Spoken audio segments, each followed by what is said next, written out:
My cheating ex-wife thought she'd win my parents' $1 million trust fund in divorce.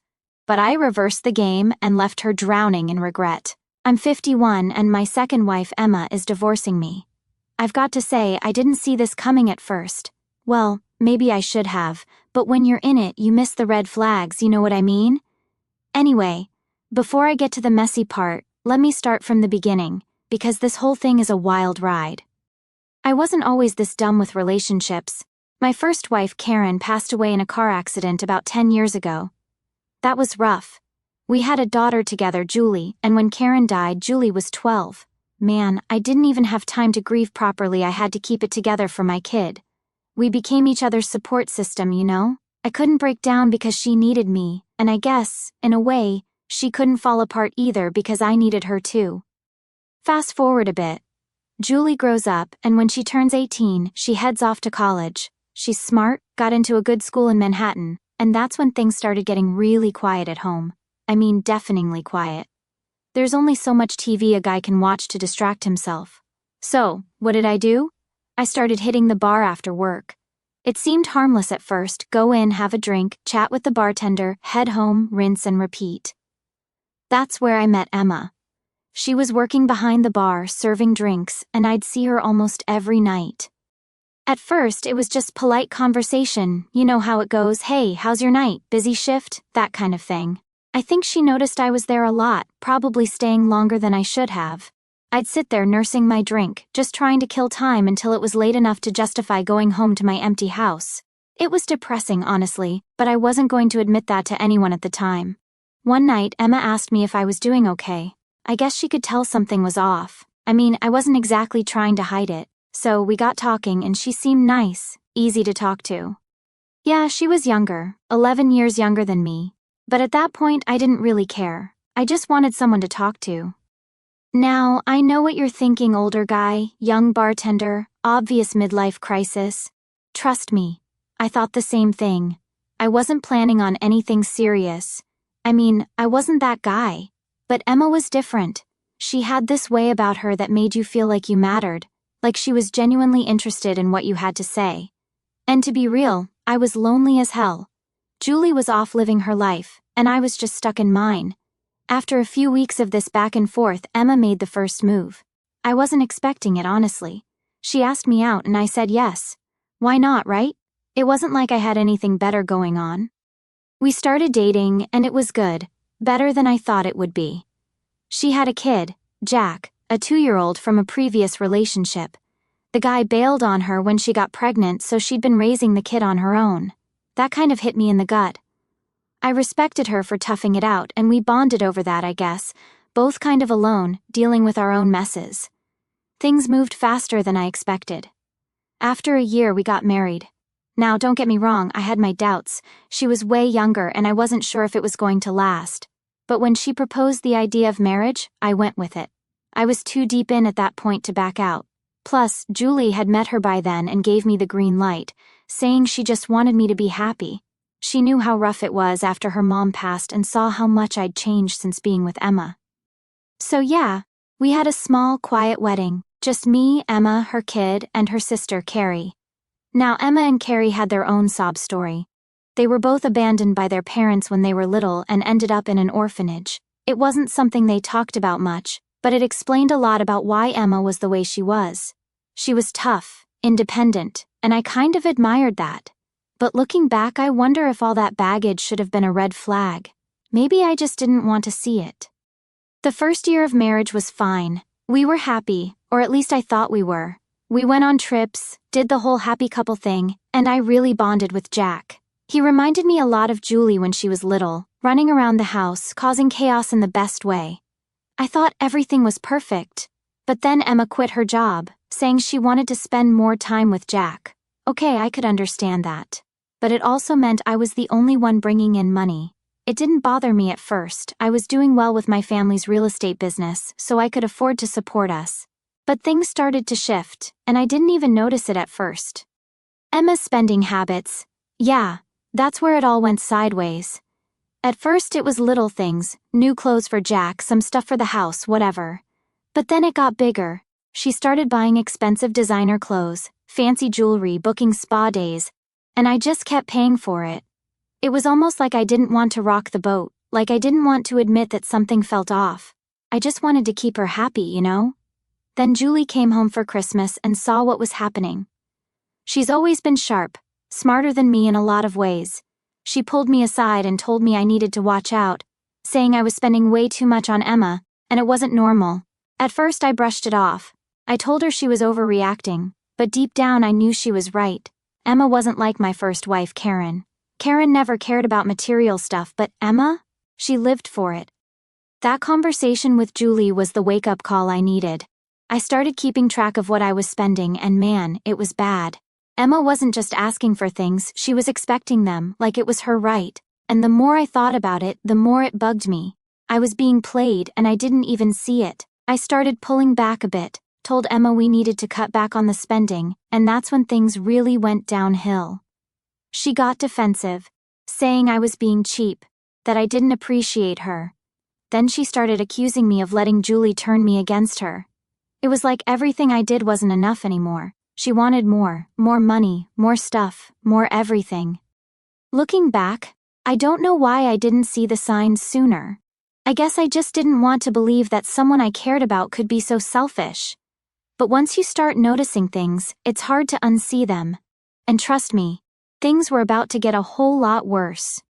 After I told Emma we needed to cut back on the spending, things just kept getting worse, like way worse than I expected. You'd think after having a serious talk about finances, she'd at least try to be more responsible, right? Nope. She did the exact opposite. It's like telling her no just flipped some kind of switch in her head. Now before I dive into this, I've got to say I didn't grow up rich or anything. Yeah, my family's real estate business is doing well, but I wasn't raised to just throw money around. My dad was big on teaching me the value of $1. But with Emma, it felt like she saw me as an endless ATM. She didn't even try to hide it after that conversation. The moment I said we needed to cut back, she started acting entitled, like she deserved everything I could give her and more. One of the first big red flags happened when I cut back on the joint account. I didn't stop putting money in, I just reduced it a bit. Still enough to cover the basics and give her some spending money, but apparently that wasn't good enough for her. She came at me like I'd insulted her entire existence. What, am I not worth it anymore? You think I'm some charity case now? She said. I just looked at her like, what are you even talking about? It wasn't just about the money though. It was how she started treating me. There was this shift, like she didn't even respect me anymore. She used to be all sweet, and now it was like I was the enemy. Every time I brought up the spending, she'd flip it back on me. Oh, so you don't think I'm worth a nice pair of shoes? Or I sacrificed my job for this family, and now you're going to treat me like I'm useless? It was wild. I never said anything like that. I just wanted her to be more responsible. But she made it out like I was punishing her. And let's talk about the job thing for a second. I was fine with her quitting to be home with Jack.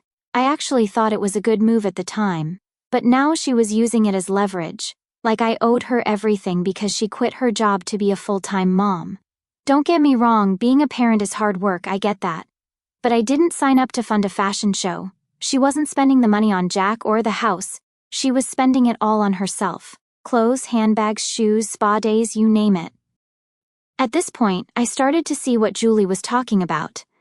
Emma wasn't the same woman I'd married, or maybe she was, and I just didn't notice it until now. Either way, the money was flowing out faster than I could keep up with, and I was getting seriously worried about the future. I mean, I wasn't going to go broke or anything, but I wasn't about to let her drain me dry either. Then came the parties. Oh yeah, Emma loved to party. Before, it wasn't a big deal. We'd go out once in a while, have a good time, nothing crazy. But now she was going out all the time. I'd come home from work, and she wouldn't even be there. She'd be out with her friends, partying till 2 or 3 in the morning. And I was the one at home with Jack, reading him bedtime stories and making sure he was fed. Which, by the way, I didn't mind. Jack's a good kid, and I cared about him like he was my own. But Emma? She was off doing God knows what, and I was starting to get suspicious. I tried talking to her about it, about how she was barely home, how she wasn't being responsible. I was getting fed up with being the only adult in the house. But whenever I brought it up, she'd flip the script again, accusing me of trying to control her. "You're just jealous because I'm out having fun and you're stuck here," she'd say. Like, seriously? I'm the one keeping this family afloat, and she's trying to make me feel guilty for not partying? One night, things came to a head. It was a Thursday, and I'd gotten home from work early. I thought maybe we could sit down, have a real talk, try to work things out. But when I got home, the house was empty. No Emma, no Jack. At first, I thought maybe they were out at the park or something, but as the hours ticked by, I realized Emma was out again. I texted her. No response. I called, straight to voicemail. She didn't come home until 3 in the morning. When she finally stumbled in, reeking of alcohol, I was waiting for her. I asked her where she'd been, and she just shrugged, saying, "Out with friends, what's it to you?" That's when I lost it. I told her this wasn't working, that she needed to get her act together or we were done. I wasn't going to keep funding her lifestyle while she partied every night and left me to raise her son. And you know what she said? She laughed. She actually laughed in my face and said, "You can't do anything about it. You need me more than I need you." That hit me like a brick. Like, who does she think she is? After that, I started pulling back even more. I stopped giving her money directly, only paying for the essentials, food, bills, Jack's school stuff. I thought maybe she'd get the message, but nope, she doubled down. Started using my credit card without asking. I had to cancel it just to stop her. And when she realized I wasn't giving in, she started getting nasty. I'll never forget the look on her face when I told her I canceled the card. It wasn't anger, it was like I'd broken some unspoken rule between us. She couldn't believe I'd cut her off like that. And that's when she started threatening me. She told me I was making a huge mistake, that I was pushing her to do something drastic. I asked her what she meant, but she just gave me this cold smile and said, "You'll find out soon enough." I should have known then what was coming, but I was still trying to save the marriage, still trying to fix what was already broken. But looking back, I realized there was nothing to fix. Emma wasn't interested in saving anything. She was only interested in what she could get from me. It all came to a head a couple of weeks later when I came home early again. And this time, I caught her in the act. Alright, so let me get straight to the point. This is where everything hit the fan. It's funny how you always think you'll notice something big coming, like some huge red warning sign. But man, when it happens, it catches you completely off guard. Well, not completely, I guess. I knew deep down that something was going to happen with Emma, but I didn't think it'd go this far. So, here's what went down. I'd been noticing for a while that Emma was getting more distant, not just emotionally but physically. She was gone more and more, and even when she was around, it was like I didn't exist. I started to get suspicious, but I kept telling myself not to jump to conclusions. I figured maybe she was just going through a phase, or maybe she was mad about me cutting her off from the spending spree she was on. But what happened next? Yeah, no one's going to convince me I didn't have a right to be suspicious. It was a Wednesday, middle of the week. I was supposed to be at the office all day, but one of my meetings got canceled, so I figured I'd take the chance to head home early, surprise her, maybe talk things out like adults. I knew things were rough between us, but I still wanted to believe we could fix it, like maybe we could sit down and have a real conversation, put everything on the table. I pulled into the driveway, and everything seemed normal. Her car was there, which I thought was a good sign. Maybe she wasn't out partying like usual. Maybe she was home with Jack, and we could just have a quiet evening for once. I walked inside, and right away, something felt off.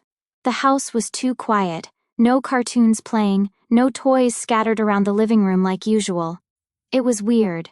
I called out for Emma, no answer. I walked through the house, checking the kitchen, the backyard, nothing. It wasn't until I got to the bedroom that I realized exactly what was going on. The door was slightly cracked, and I could hear voices. 2 voices.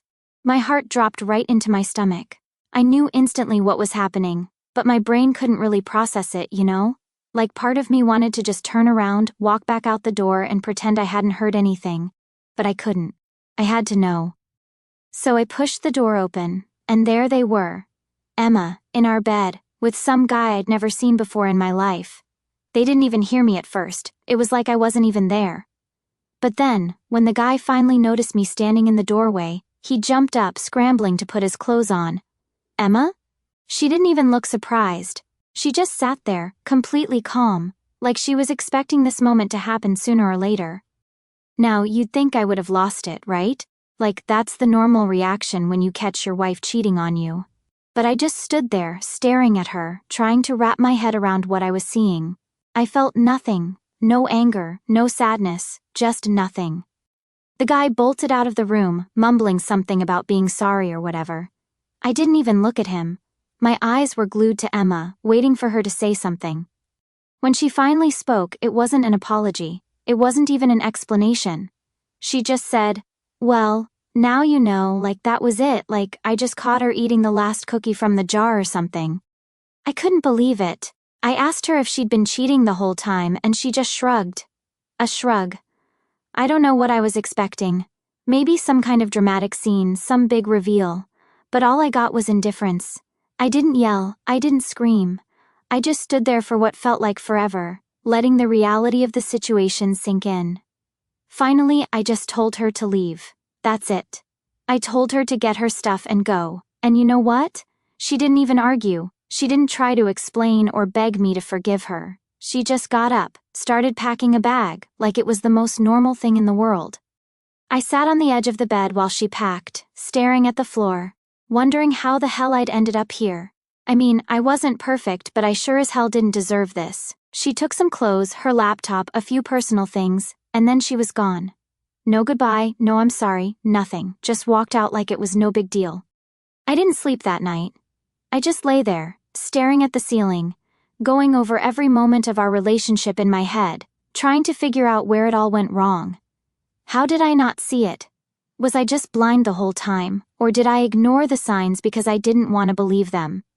I don't know. The next day I thought maybe she'd come back, maybe she'd realize what she'd done and try to fix it. But she didn't. Instead, she served me divorce papers a week later. I wasn't surprised, honestly. But when I looked at the papers, I saw something that did surprise me. She was asking for $500,000. Yeah, you read that right, $500,000. She figured she'd hit the jackpot by marrying me, and now she was cashing in. She must have overheard me talking about my family's trust fund at some point and assumed I had access to all that money, but what she didn't know, the trust fund wasn't mine. It was set up for Julie after my first wife died. Emma had no legal claim to it. When I saw the number, I couldn't help but laugh. Like, seriously? After everything, she thought she was just going to walk away with a payday? I had to give her credit. She really thought she was about to pull one over on me. But I wasn't about to let that happen. I called my lawyer the next day and filled him in on everything. He told me to hold off on responding to the papers until he had a chance to look them over. And let me tell you, I was more than ready to fight this in court. There was no way in hell she was getting a dime from me, especially after what she did. It's funny though. After she left, the house felt just as empty as it did before I met her, maybe even more so. But instead of feeling lonely, I felt relieved, like a huge weight had been lifted off my shoulders. Sure, I had a legal battle ahead of me, but at least I didn't have to deal with her anymore. And that's when I realized something. I didn't lose anything that day. She did. She lost the life I gave her, the stability, the support. All for what? Some guy she barely knew? A quick escape? Who knows? But what I did know was that I wasn't going to let her get away with screwing me over financially. Not a chance. Alright, so after Emma walked out and dropped the divorce papers on me, things didn't exactly slow down. If anything, they got messier. I mean, the cheating was bad, but the divorce? That's where she really showed her true colors. If I thought catching her in bed with another guy was the low point, I had no idea what she had up her sleeve next. So I took those divorce papers straight to my lawyer, Tim. Tim's a good guy, straightforward, no nonsense. I needed someone who could handle this without dragging it out forever, and Tim was perfect for that. When I handed him the papers, I remember him raising an eyebrow at the $500,000 demand. He looked at me like, is she serious? I just shrugged. I mean, what could I say? Emma clearly thought she hit the jackpot with me. Tim flipped through the pages, making notes and mumbling to himself. After a few minutes, he looked up and said, "All right, here's what we're going to do. First off, she's not getting that trust fund money. That's for your daughter, and there's no way she's going to touch that. But you already knew that. I nodded. I wasn't worried about the trust fund. What bugged me was the fact that she had the nerve to ask for it in the first place. Like she thought she could just waltz out of my life, take my money, and run off with some guy. Not happening. Tim kept reading through the papers, and that's when he found the kicker. Sorry for using that word, but it fits. Not only was Emma asking for the money, but she also wanted the house. Our house. The place where I'd lived for years, even before I met her. She wanted that too, and she wanted it now. I couldn't help but laugh. I mean, really? She cheats, leaves, and now she wants to take the house I've lived in for over a decade? Yeah, not happening. Tim wasn't laughing though. He told me that while it seemed ridiculous, we couldn't underestimate how low she was willing to go. That's when he explained how these things tend to play out. The more outrageous the demands, the more room they give you to negotiate down.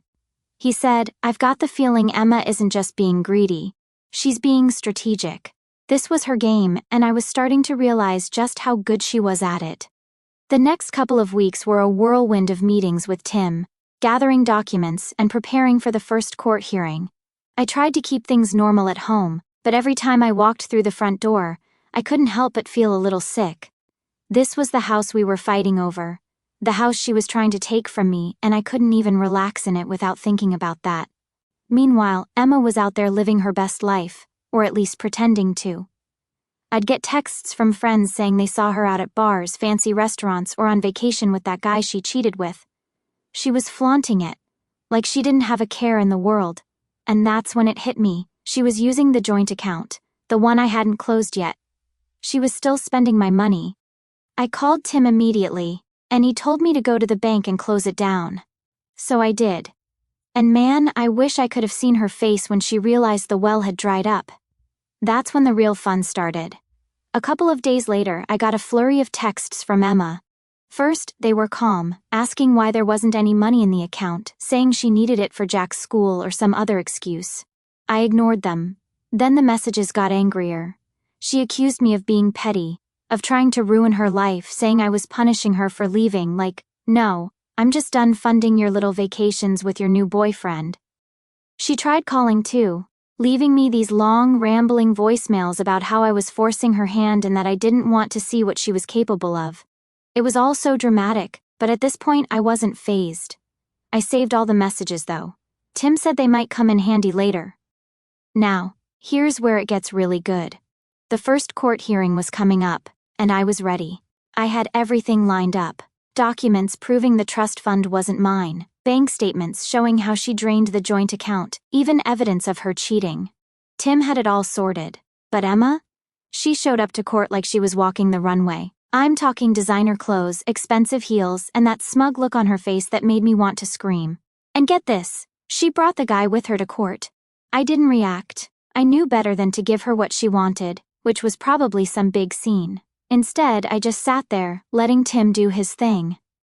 As soon as the proceedings started, her lawyer jumped right into the demands. $500,000, the house, and oh yeah, spousal support. She wanted me to pay her monthly because, according to her, she'd given up her job for the good of the family and now couldn't support herself. The nerve of this woman. But Tim was ready. He shot down the trust fund demand immediately, explaining to the judge that it wasn't even in my name and that Emma had no legal claim to it. She looked pissed, but her lawyer quickly moved on to the house. That's when Tim dropped the bombshell. Sorry, used it again. The house wasn't fully mine either. It was part of the business trust my parents had set up years ago, and Emma had no claim to that either. She didn't know any of this. I watched her face go from smug to pale in about 2 seconds flat. Then came the real kicker. Last time, I swear.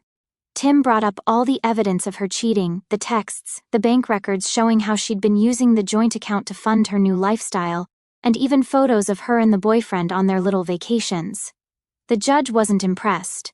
Emma's lawyer tried to spin it, saying she'd been forced into the affair because I was emotionally distant or some nonsense like that, but the evidence was too strong. It was clear as day what had happened. By the time the hearing was over, Emma looked like she'd been hit by a truck. The judge ruled in my favor on pretty much everything. No $500,000, no house, no spousal support.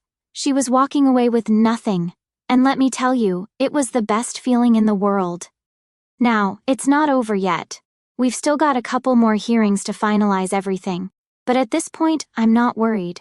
I've got Tim in my corner, and Emma's lost her upper hand.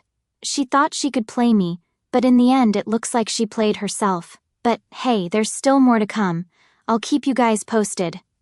After the court hearing where Emma got slapped with reality, you'd think she'd back off, right? Like surely she'd realize she wasn't going to win, and just take the loss gracefully. But nah, that's not how Emma operates. She doubled down, trying to pull one last stunt before the final nail in the coffin. After that first court hearing, I thought things were finally wrapping up. Tim did his thing, shot down all her demands, and I was feeling pretty good about how it all went down. Emma, on the other hand, was not taking it well. I hadn't heard from her since the hearing, which was fine by me. She was out of the house, out of my life, and I was just waiting for the final divorce settlement to come through. But then, about a week later, I got a knock on my door. It was Emma. And let me tell you, I was not ready for that. I hadn't seen her since court, and honestly, I didn't want to see her at all. She was standing there, looking all calm, like we were just going to have a casual chat. I could already tell this wasn't going to go well. "Can we talk?" she asked, all soft and sweet, like she hadn't tried to screw me over a week ago. I should have slammed the door in her face, but stupid me, I opened it and let her in. I thought maybe she was here to apologize. Maybe she realized what she did was messed up and wanted to make things right. Spoiler alert, that's not what happened. We sat down in the living room, and she started with the usual, "I've been thinking a lot about what happened, and I just want us to end this on good terms."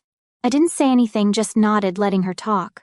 But then she hit me with it, the real reason she was here. "I think we can work something out without dragging this through court," she said, giving me that same smug smile she had in the courtroom. "Maybe if you just agree to give me the house and a little money, we can settle this quietly." Now, let me get this straight. She wanted me to give her the house after everything? I couldn't believe what I was hearing. It was like she was still living in some fantasy where she had all the power. I just stared at her for a second, trying to figure out if she was being serious. "Emma," I said, finally breaking the silence, "you're not getting the house. We already went over this in court." She sighed, like she was talking to a child who didn't understand basic math. I know, but this is different. We don't have to involve the lawyers anymore. We can just come to an agreement ourselves." That's when it clicked for me. She was desperate. She knew she wasn't getting anything from the court, so now she was trying to manipulate me into giving her what she wanted. But I wasn't falling for it this time. I was done being the nice guy. "I'm not giving you anything," I told her flat out. "You made your choices, and now you're going to have to deal with the consequences." Her whole demeanor changed in an instant. The sweet, calm act was gone, and she was back to being the same entitled, selfish person I'd seen over the past few months. "You think you're better than me?" she snapped. "You wouldn't have anything if it weren't for me. I gave up everything for this marriage, and you're just going to leave me with nothing?" That's when I really lost it. I stood up and pointed to the door. "You gave up everything? You spent my money, trashed our marriage, and then tried to take me for $500,000. You've got some nerve coming here and acting like I owe you anything." She didn't move, just stood there glaring at me, like she was waiting for me to break and give her what she wanted. But I wasn't backing down. I was done being manipulated. Finally, after what felt like an eternity, she stormed out of the house, slamming the door behind her. I sat back down, feeling like I just dodged a bullet. But I knew that wasn't the last I'd hear from her. Sure enough, a couple of days later, I got a letter from her lawyer. Emma was trying to drag me back to court, this time demanding spousal support again, claiming she couldn't support herself because she gave up her career for our marriage. It was the same old story she'd been pushing from the start, but now she was really reaching. She even threw in some nonsense about emotional abuse, trying to paint me as the bad guy. But here's the thing, Tim was ready. He'd seen this kind of thing before, and he wasn't about to let her pull anything sneaky.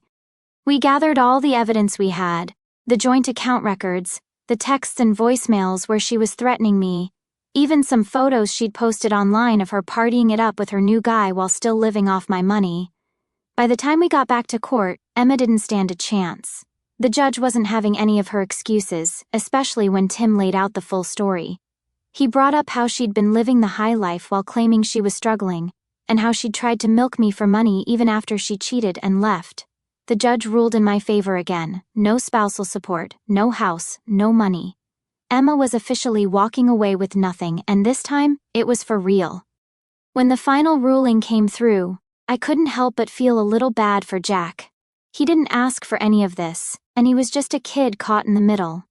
But I knew I couldn't keep supporting him forever. Emma was his mom, and she was going to have to figure things out for herself now. I wasn't going to be her safety net anymore. After everything was finalized, I took a few days off work to process it all. It was weird. This huge weight had been lifted off my shoulders, but at the same time, I couldn't help but think about how close I came to losing everything. Emma thought she could walk all over me, but in the end she played herself. So yeah, that's where it all ended. I'm free now, and I'm never getting myself into a situation like that again. Marriage? No thanks. I'll stick to being single for a while, maybe forever.